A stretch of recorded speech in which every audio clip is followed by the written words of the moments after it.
Hello, family and neighborhood dwellers. Today we'll be learning one of life's most important lessons. Since the beginning of time, a good family has been dependent on interpersonal connections, blood relations, and a good TV set. Haha. But how can you differentiate the esteemed family from the not-so-esteemed family? Before we start our lesson, let's meet Jimmy here. A boy with physical charm, a dominant structure, some flawless imperfections, and a healthy attitude. How are you today, Jimmy? Piping hot and ready to learn, sir. Say, Jimmy, are you familiar with today's accepted standards of an ordinary family? No. How about the expectations of each individual role in the household? No. How about the existential class of communism and capitalism and the post-war functioning economy and the repercussion it has on a politically conservative climate? Then you've got much to learn. How quaint. Nothing says family like the suburbs. Let's take a look at the Johnson household.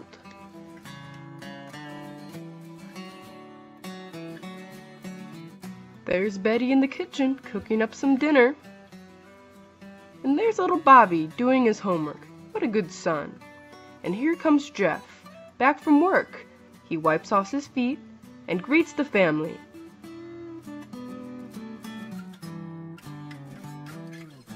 I don't get it. What's so different about this family? Let's observe the family dinner to see what we can learn from the Johnsons. Looks delicious. On your math test today. I got a C+. Other boys get. They got C pluses too. I'm so proud of you. I'm gonna make a pie to celebrate. I don't get it. A C+ isn't a good grade. That may be true, Jimmy, but what Bobby did do correctly is be like everyone else around him. Huh? You see, Jimmy, it's not about your actual accomplishments and talents. It's about fitting in with everyone else. It's important that you don't let yourself stand out from the crowd. Remember, with adversity comes atrocity. Okay, I get it now. Speaking of our common household duties, let's take a look at what Betty has to say to her husband, Jeff. Jeff, I've been thinking. Uh-oh, a bad pastime habit. Yes, well, I think it might be best if I get a job as well. We can use some extra income, and Martha said I can start a nursing job as soon as next week. Well, what do you think? Let's see how Jeff handles the situation with his wife. Betty, I think that might be necessary.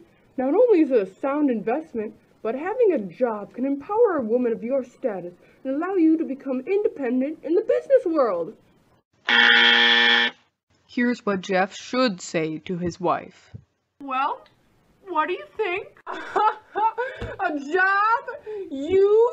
A woman? Emily? Oh, Betty!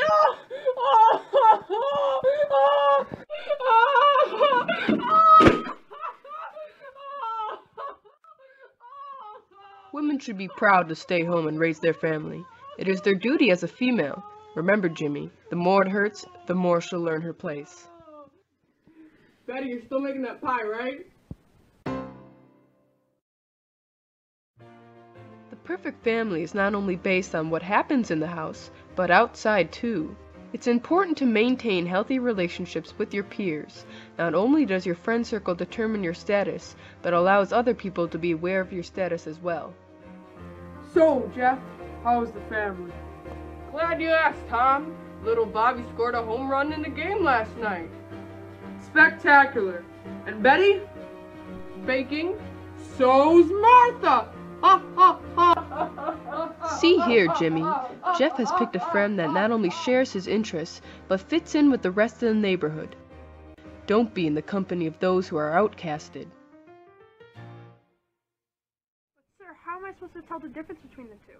That's easy, Jim. You just have to make sure that your friend is a douche. A what? No, Jimmy, a douche. A devoted U.S. citizen, similar to you, and hates communism. Let's follow little Bobby to school to see how he does in the social setting. Bobby hangs out with the more popular kids in his school, most of them being the sons of his father's friends, like father like son. Uh-oh, one of the outcasts has spoken in front of Bobby, and therefore has asserted authority. How will Bobby reaffirm his jurisdiction? Ha ha, that Bobby sure is a douche. Being an American doesn't mean listening to Elvis all day or grabbing a milkshake at the nearby diner. There's a certain criteria that needs to be filled, and an agenda to be accomplished. That sounds like homework. In a way, Jimmy, it sorta is like homework. I hate homework. Ha ha, and I hate you, Jimmy. For every girl, boy, woman, and man, there is a checklist in order to make America the greatest nation. Take Jeff, for example. His agenda requires him to wake up at 7 o'clock, say goodbye, Goodbye, darling. go to work 9 to 5, come home, ignore his children, go back to bed, and then the cycle of life repeats itself for the next morning. Everyone has to do the same thing every day? No, Jimmy, this was just a schedule for the man of the family. Betty, for example, has a different routine. Betty has to be up at 5:30, take a bath, trim the grass, pick up the dry cleaning, make the breakfast, say goodbye, Goodbye, darling. get the kids ready, take them to school, do the shopping, pick up the mail, clean the house, pay the bills, do the laundry, spice the garden up, get the kids, stitch the wardrobe, make the dinner, feed the kids that Jeff is ignoring, make a pie, do the dishes, take another bath, look attractive for her husband, tuck the kids in, tidy up once again, say goodnight, have 10 minutes alone to herself, go back to bed, and then repeat the next morning. Sounds like Betty has a harder day than Jeff. It may seem that way, Jimmy. However, Jeff has a job and is also a man, and therefore works harder than his wife. That doesn't make any sense.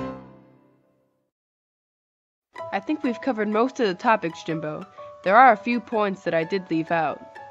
Take Mary here, for example. Mary has something on her mind. Is it school? Is it food? Is it TV cartoons? No, it's sex. Females must not give in to the pressure of sexual intercourse, as it is virtuous and moral to stay pure until marriage. A pregnant teenager is the second worst way to honor your family, right behind being a communist. Once she has reached marriage, though, she can have all the kids her heart desires. Another important lesson to learn is the safety procedure to undertake during this time period known as the Cold War. Let's observe the situation taking place. School is about to start. That's the alarm, signaling the nuclear drill. Follow these 3 steps to ensure safety against an atomic bomb. Drop. Drop everything you have, physically and mentally.